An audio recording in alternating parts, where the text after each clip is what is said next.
I want to talk about how learning from anybody and anything and anywhere is just as bad as not learning from anyone at all.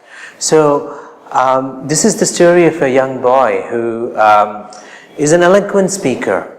And as he is growing up in his life, there is one guy he finds as his mentor, and this mentor gives him an advice. And since they have deep respect for each other, he gives him an advice saying, imagine if you're in the flow speaking so well, if you take a moment to talk it inside your head first and then speak, how much more impact will it create?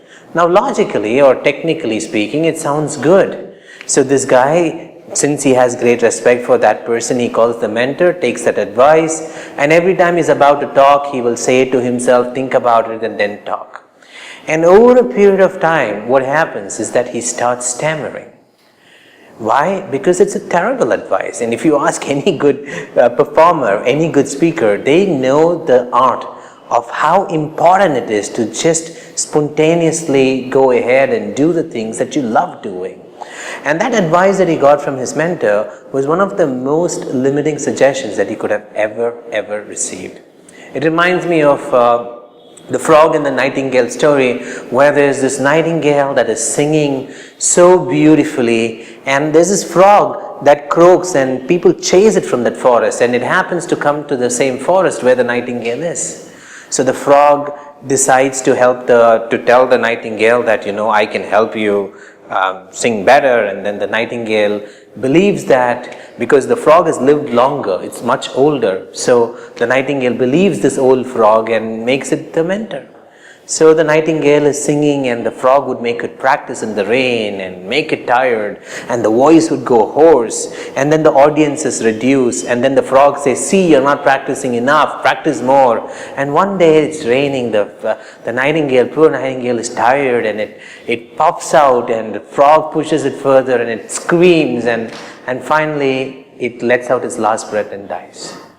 Now typically this is what happens in corporates when the boss, who is not really qualified to train his team, starts involving himself and starts giving advice on how a technical person should do his job. So sometimes you have technical teams who know the technicality of what they're doing. Their boss is a good manager, but he has no idea of how the technology works.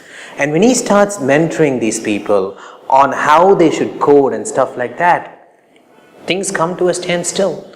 It happens in different professions as well. Sometimes choosing the wrong boss. Sometimes people do that because they are the senior, or because they are in the hierarchy in a higher position. Sometimes we let these kind of things fool us in deciding who should be allowed to mentor us.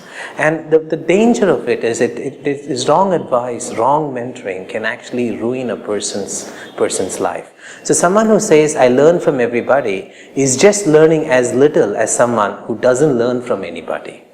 So what I'm pointing out to these stories is the wisdom that you need to develop in who and how you should allow people to help you. Because sometimes some people can give you good advice, and sometimes the same person can give you an advice that could ruin your life. So the best way to decide is every time you accept a new piece of advice, it is important for you to go and test it out. Notice what effect it has on you, and you should be able to get out of danger before it can actually harm you. And if you don't select your guides based on how old they are, where in the hierarchy they are, or what relationship you have with them, but rather start selecting your guides based on what impact they are having on your life, then I think you would be in the right direction. So to give you a couple more examples, I met this lovely lady recently, and she has this extraordinary talent to help people change their life, and she's been doing this for 18 years, and her business has been growing very steadily. And she came to me all confused, and she said, Antano, I know I should have a plan of how I want to grow my business, but I don't have a plan. Help me. It is really making me confused. And I said, how did you do it for 18 years? She said, well, I never had a plan. I only know where I want to finally be, and I know what I have to do now. I said, if that has worked for you for 18 years, why can't you just continue doing that for the rest of your life? And she said, no, you know what, there are a lot of people around me who are telling me I need to figure out the plan in between. And think about that, right? I mean, who comes up with advice like that? Like, think about this. When Disney came up with Disney, he knew what Disney was going to do to the world. He knew what was immediate short-term plans were. But the rest of the time in between, who knows other than God what can happen in the next few months? In fact, today you have management books that say, plan for 3 months, plan for 6 months. What happens in 1 year, 2 years depends on what is going on in the world. And what happens to your business is going to be so unpredictable.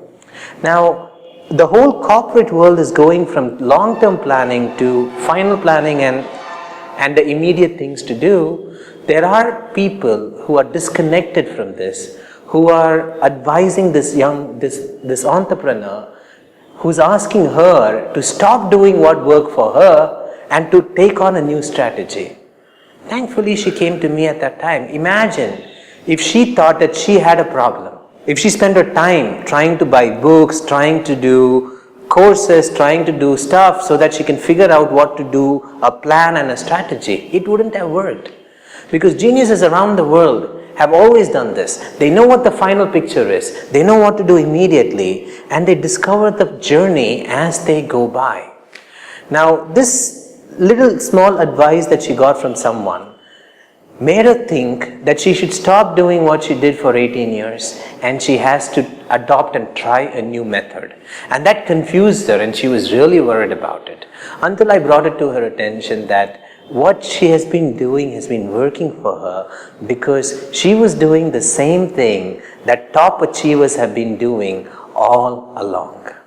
Now, these are just small examples of how sometimes an advice that is not useful can intellectually sound very fascinating, but if it gives you bad performance, it means danger. Run out of that advice and do something that always worked for you.